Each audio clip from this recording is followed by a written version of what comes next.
The smoke is a living thing. It claws at Alara's throat, a beast with 1,000 burning fingers. Her lungs scream for air that doesn't exist, only ash and heat. Every muscle aches, a deep, throbbing protest against the last hour of hell. Beneath her, the dead weight of a man's body groans, a sliver of life in the suffocating darkness of the collapsed mine office. He is the fifth man she has dragged from the inferno that was once the Black Creek Mining Company headquarters. Her hands are raw, her knuckles split and bleeding, leaving slick, dark trails on the man's soot-blackened shirt as she heaves him backward, one grueling inch at a time. The heat at her back is a physical blow, the roar of the blaze a constant thunder. She is a nurse, trained to mend, to soothe, to bring order to the chaos of injury. She was never trained for this. She feels a familiar, protective flutter deep in her belly, a tiny life reminding her of the stakes beyond her own. The thought lends her a final, desperate surge of strength. With a guttural cry that tears at her already ravaged throat, she pulls the man over the threshold and into the night, collapsing beside him on the hard-packed dirt as other figures rush forward to pull him further from the flames. She rolls on her side, coughing, her body racked with tremors of exhaustion and adrenaline. The entire town of Black Creek is silhouetted against the monstrous orange glow, a gallery of wide-eyed, helpless faces. And then she sees him. Beyond the frantic circle of light, standing where the shadows are deepest, is a man who does not belong. He is still as a stone, an Apache warrior whose presence is an unnerving counterpoint to the surrounding panic. He isn't watching the fire. He is watching her. His gaze is dark, intense, and unreadable, cutting through the smoke and chaos as if it were a physical line drawn directly to her soul. She knows who he is, the silent, ghost-like figure seen at the edge of town, a man the townsfolk whisper about with a mixture of fear and contempt. In this moment, as the world spins into a vortex of smoke and exhaustion, his stillness is the only solid thing in it. He is a guardian watching a battle already won, and she is the weary soldier left on the field. Her vision blurs, the edges darkening, but his image remains stark and unwavering, as if he is not a man of flesh and blood, but a dream taking shape at the edge of a nightmare. Danger's close, and a rescue might be at hand. Before we see if justice or peril finds them, share in the comments. What's your favorite story about someone being saved against the odds? And if you're rooting for them, hit like and subscribe. She has been in Black Creek for 6 months, a duration that felt both like a lifetime and a fleeting, terrifying moment. Alara had arrived with little more than her medical bag, a small trunk of belongings, and a secret tucked beneath her heart. She was a widow, or so she told people. It was a kinder, simpler truth than the reality of abandonment. Her husband, a doctor with grand dreams and a weak constitution, had taken one look at the raw, unforgiving landscape of the Arizona territory and fled back east on the next stagecoach, leaving her with promises of a letter and a ticket home that never came. And so she had stayed. A nurse was a valuable commodity in a place like Black Creek, where life was cheap and injuries were common. The town was a brutal collection of tents and hastily erected wooden structures, all huddled in the shadow of the mountain that gave it its name and its purpose. Men dug into that mountain's belly day after day, chasing veins of silver, and every evening they spilled back into town, raw-boned and weary, to spend their earnings on whiskey and fleeting comfort. Alara's small cabin, given to her by the mining company in exchange for her services, became a sanctuary of sorts. She set bones, stitched gashes, and treated the fevers that swept through the camp, her calm competence earning her a grudging, almost sacred respect. They called her the nurse, a title spoken with a reverence that acknowledged her as separate from, and perhaps better than, the rest of them. But her pregnancy was a ticking clock, now visibly rounding.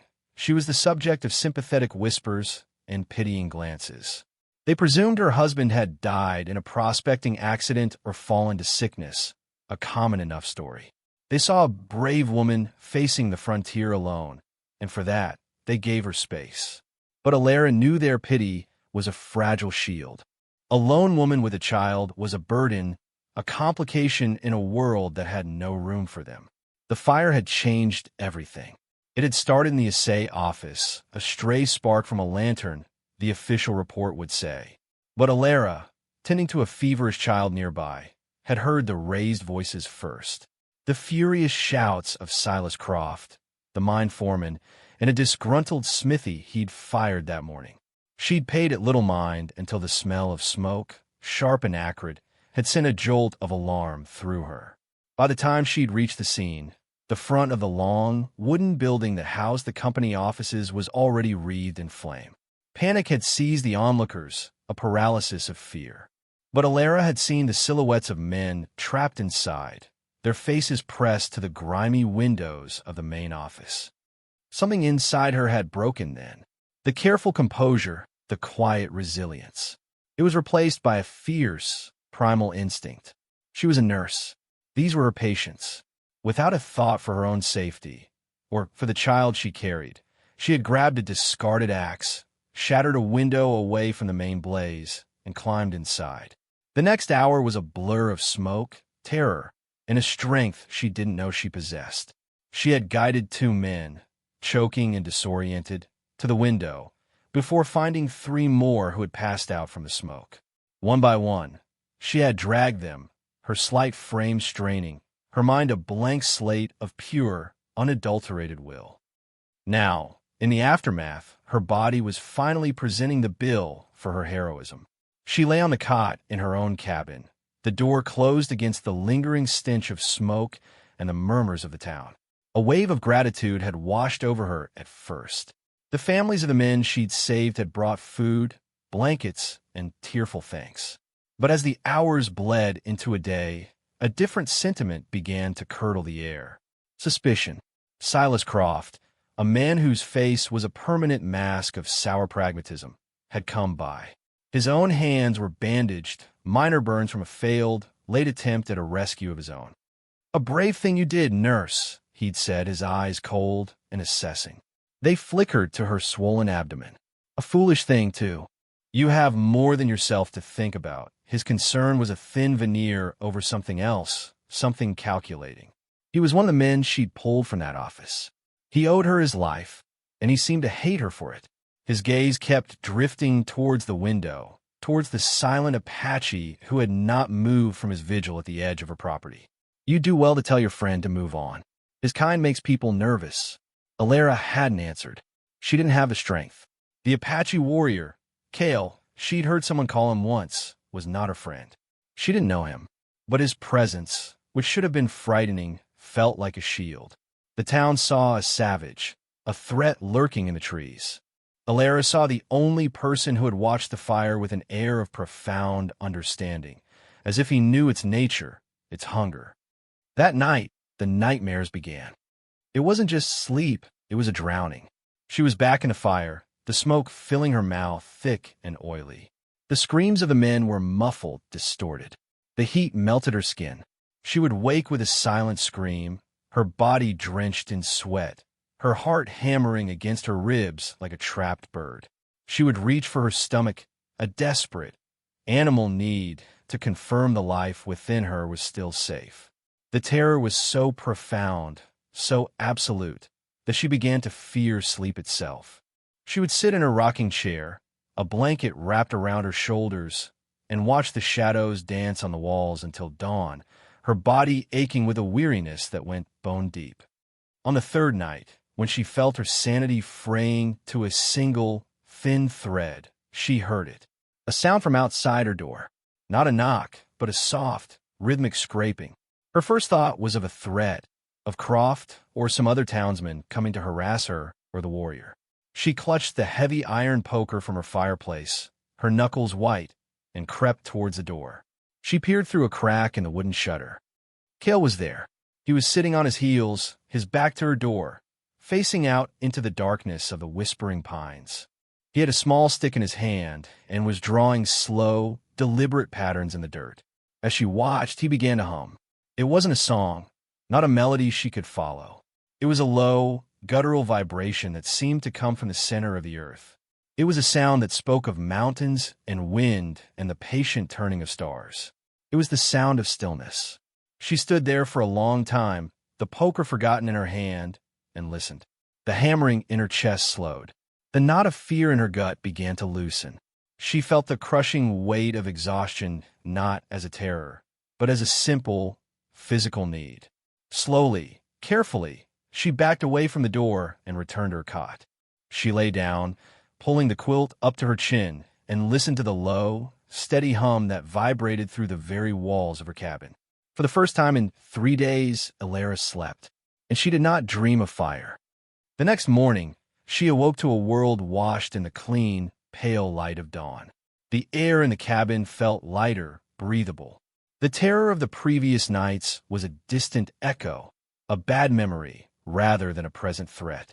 She pushed herself up, feeling a profound sense of restoration, and walked to the door.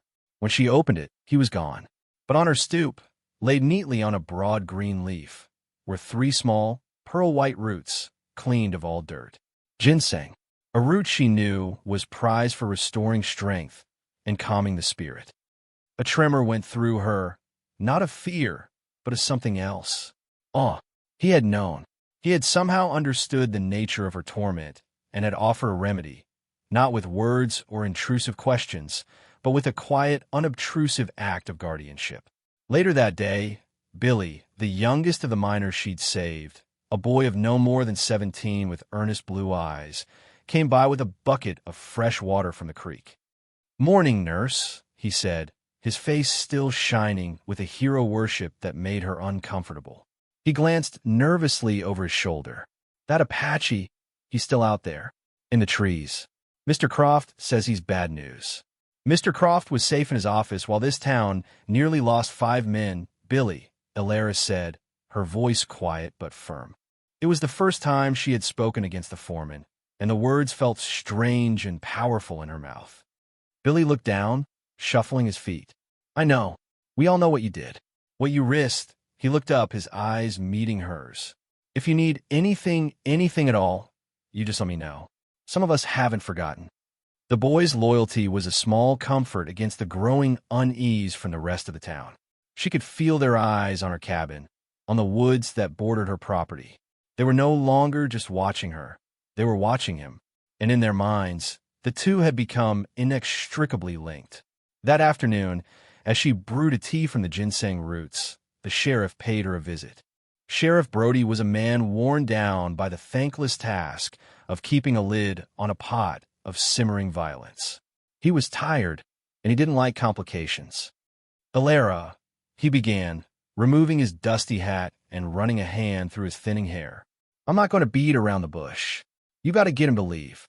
"He's not on my property, Sheriff," she stated calmly, sipping the warm, earthy tea. "He's on company land, same as the rest of us. He's making folks uneasy. An Apache warrior camped on our doorstep after what happened at Canyon Diablo last year." He shook his head.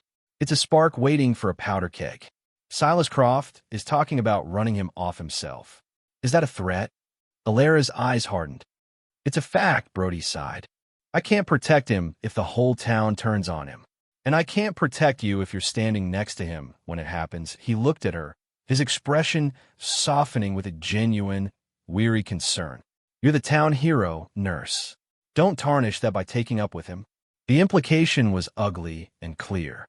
Alara felt a flash of anger, hot and clean. "He has done me no harm. In fact," she paused, choosing her words with care, "I believe his presence has done me some good." The sheriff stared at her, as if she'd lost her mind. He left a few moments later, his boots kicking up dust, a man who had delivered his warning and washed his hands of the consequences. Alara watched him go, then looked toward the woods. She couldn't see Cale, but she could feel him. A quiet certainty, a silent watchfulness that asked for nothing. That night, she left a small bowl of the ginseng tea and a piece of cornbread on her stoop before she went to bed. She fell asleep to the now familiar sound of his low, grounding hum, a human lullaby against the vast, dark silence of the frontier. The nightmares stayed away, held at bay by the man who guarded her dreams. Their days fell into a strange, silent rhythm.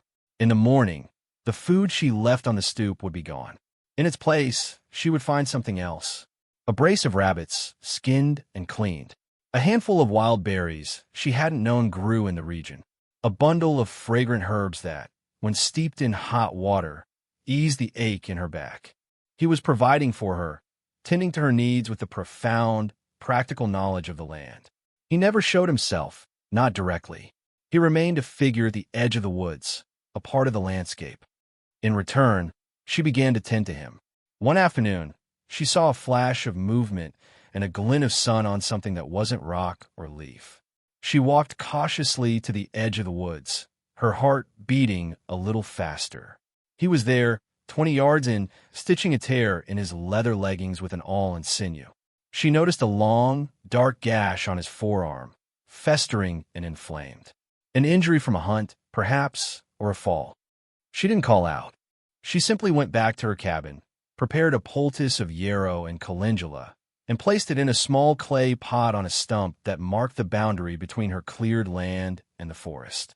She left a strip of clean linen beside it. Then she went inside and waited. An hour later, she looked out again. The pot and the linen were gone. The silent exchange felt more intimate than any conversation. It was a communion of care, a language of survival spoken without words.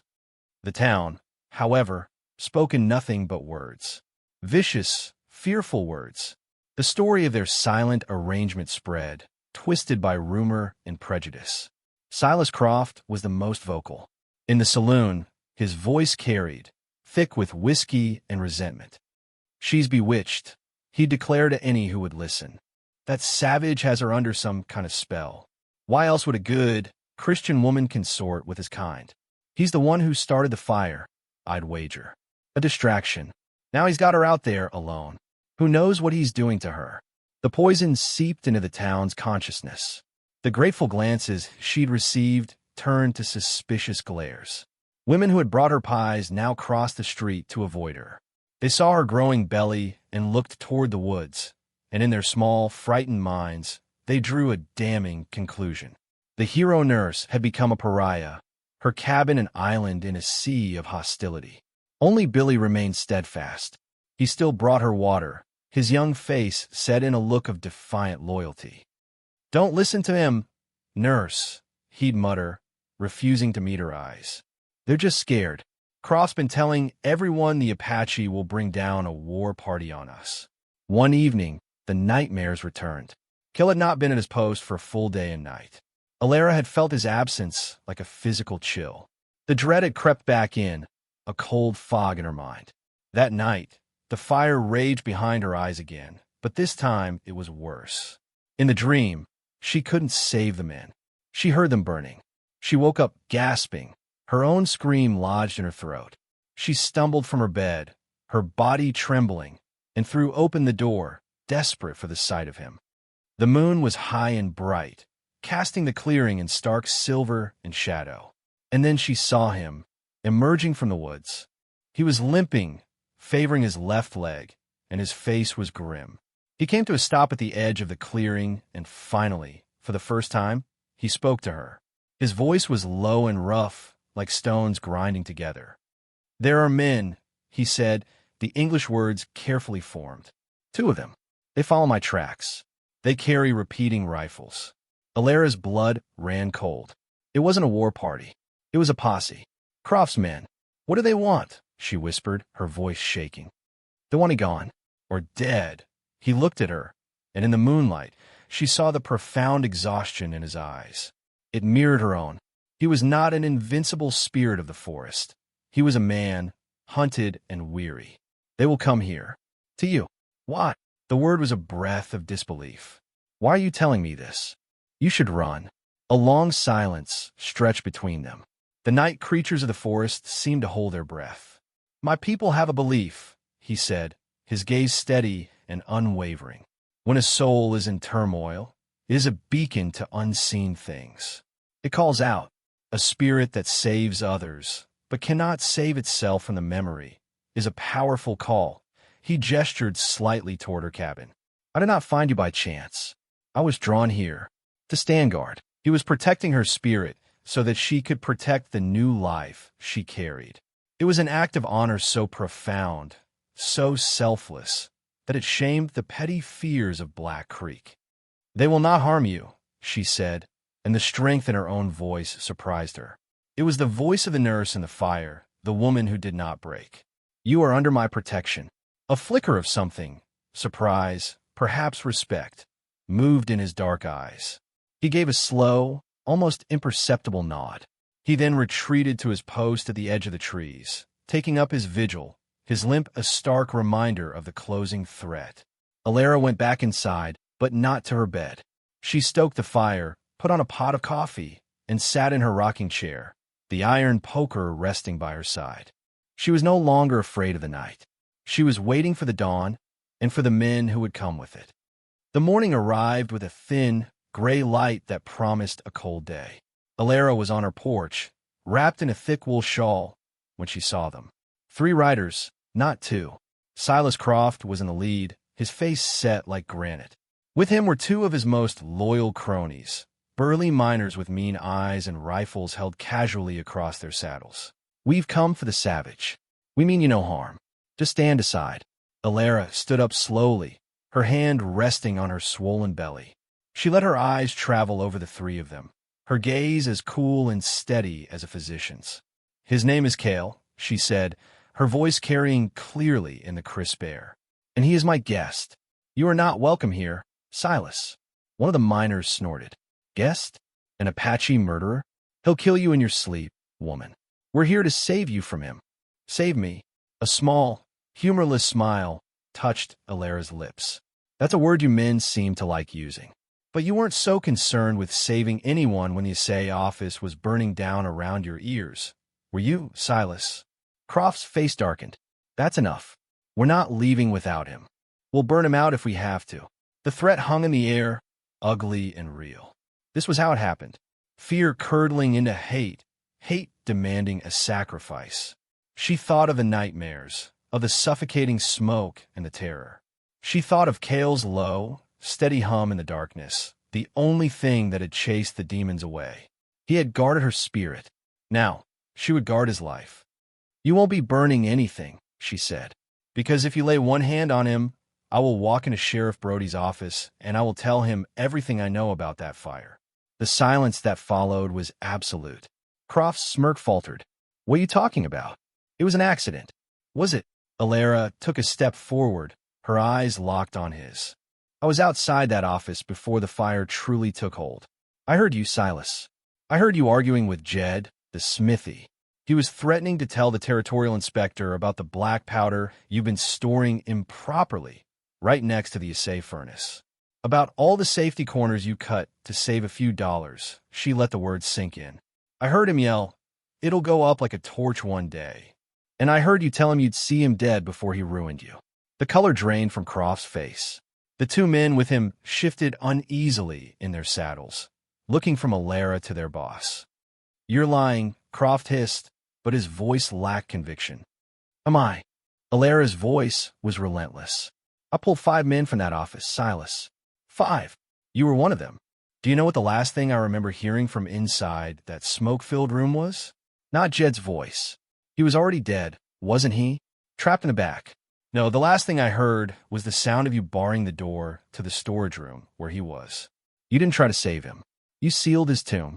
A collective gasp seemed to come from the trees behind her, though she knew it was only the wind. But at that moment, from the edge of town, another figure appeared, walking with purpose. It was young Billy, his face pale but determined. And behind him were the other 3 men she had saved, their expressions a mixture of confusion and dawning horror. They had heard it all. "She's delirious," Croft spat, his composure shattering. "The smoke got to her head. She's crazy. She was sane enough to drag me out." One of the miners, a grizzled man named Hank, said, his voice a low rumble. He looked at Croft, his eyes narrowed with a terrible new understanding. "I always wondered why that back door was barred from our side." Croft was trapped. His lies were unraveling around him. He looked from Alara's accusing face to the damning expressions of the men whose lives she had saved, men who were now looking at him as if seeing a monster for the first time. His authority, built on bluster and fear, crumbled into dust. In his panic, he made a fatal error. He raised his rifle, pointing it not at Alara, but towards the woods where he knew Kale was hidden. This is his fault. The savage has turned her against us. Before he could pull the trigger, an arrow seemed to materialize out of the air. It didn't strike Croft.